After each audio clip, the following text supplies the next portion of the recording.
हमारी प्रतिबद्धता है कि हम राजनीतिक आजादी के साथ साथ इस देश में आर्थिक आजादी के लिए एक बड़ी क्रांति कर रहे हैं और करेंगे। किसी भी स्वाधीन राष्ट्र के लिए बहुत शर्मनाक होता है कि उस देश की अर्थव्यवस्था यदि आजाद नहीं होती है, विदेशी हाथों की गुलाम होती है, तो कभी भी देश पूर्ण सम्मान और स्वाभिमान के साथ, पूर्ण आजादी के साथ जी नहीं सकता है। जो बगावत हमने बांग्लादेश में देखी, जो बगावत हमने श्रीलंका में देखी, पाकिस्तान और अफगानिस्तान सहित पूरी दुनिया के मिडिल ईस्ट में ये बहुत बड़ा उपद्रव हो रहा है। पूरे देश में तांडव हो रहा है। भारत भूमि जो ऋषियों की भूमि है, वहां पर जब हम गैंगरेप जैसी घटनाओं को देखते हैं तो हृदय कांप उठता है। आज 78वें स्वतंत्रता दिवस, स्वाधीनता दिवस को देश मना रहा है।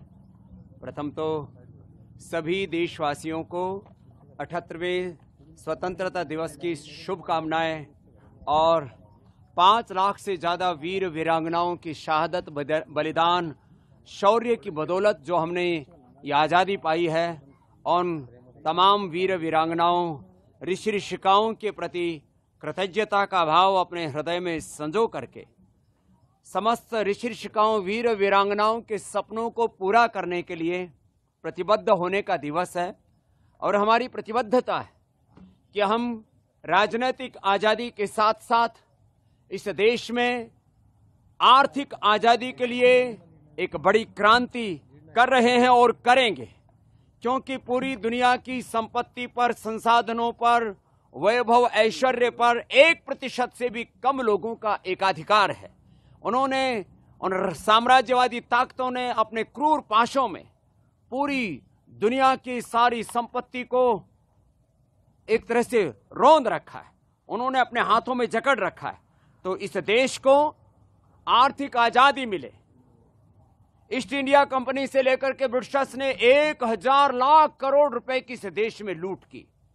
अभी भी लाखों करोड़ की अर्थव्यवस्था पर भारत के शेयर मार्केट से लेकर के, भारत के एफएमसीजी सेक्टर से लेकर के ऑटोमोबाइल, मोबाइल, एग्रीकल्चर इंडस्ट्री में एमएनसीज का बहुत बड़ा आधिपत्य है। और किसी भी स्वाधीन राष्ट्र के लिए बहुत शर्मनाक होता है कि उस देश की अर्थव्यवस्था यदि आजाद नहीं होती है, विदेशी हाथों की गुलाम होती है, तो कभी भी देश पूर्ण सम्मान और स्वाभिमान के साथ, पूर्ण आजादी के साथ जी नहीं सकता है।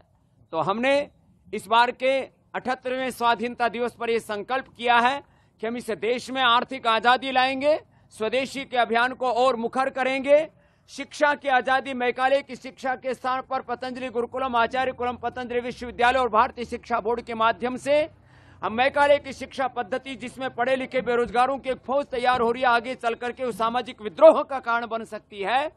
तो हम शिक्षा संस्कार मूलक हो, रोजगार मूलक हो, उसमें स्वाभिमान हो, सम्मान हो, नैतिकता हो, मानवीयता हो, कि बच्चे कभी, युवा कभी देश के खिलाफ बगावत ना करें। जो बगावत हमने बांग्लादेश में देखी, जो बगावत हमने श्रीलंका में देखी, पाकिस्तान और अफगानिस्तान सहित पूरी दुनिया के मिडिल ईस्ट में ये बहुत बड़ा उपद्रव हो रहा है। तो हम एक ऐसे संस्कार मूलक शिक्षा के बीज इस देश में बोएंगे जिससे कि शिक्षा की स्वाधीनता मिले।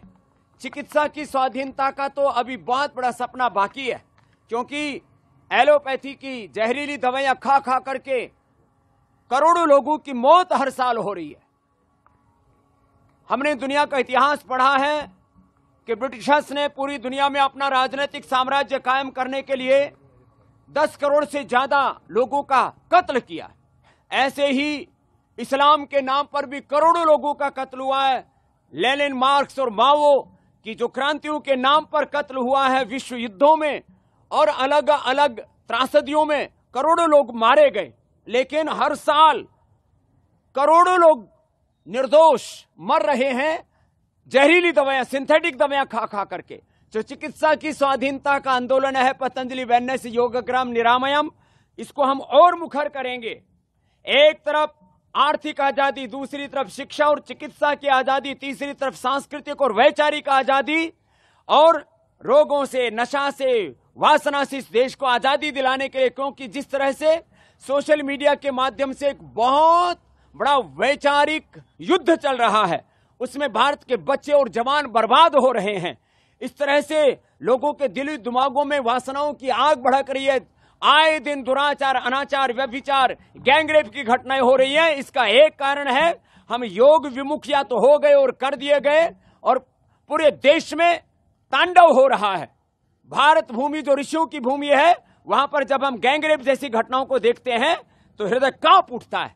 तो पतंजलि का ये संकल्प है, हमने इस बार इस 78वें आजादी के स्वाधीनता के दिवस पर ये संकल्प लिया है कि हम इस देश में राजनीतिक आजादी के साथ साथ ये शिक्षा की, चिकित्सा की, आर्थिक आजादी और वैचारिक सांस्कृतिक आजादी के साथ रोग और नशा वासनाओं से इस देश को आजादी दिला करके 5 प्रकार की इस आजादी के अभियान को हम मुखर रूप से पूरे देश में बढ़ाएंगे और इस भारत को स्वस्थ, समृद्ध, संस्कारवान और परम वैभवशाली बनाने के लिए एक बड़ी भूमिका पतंजलि की ओर से निभाएंगे।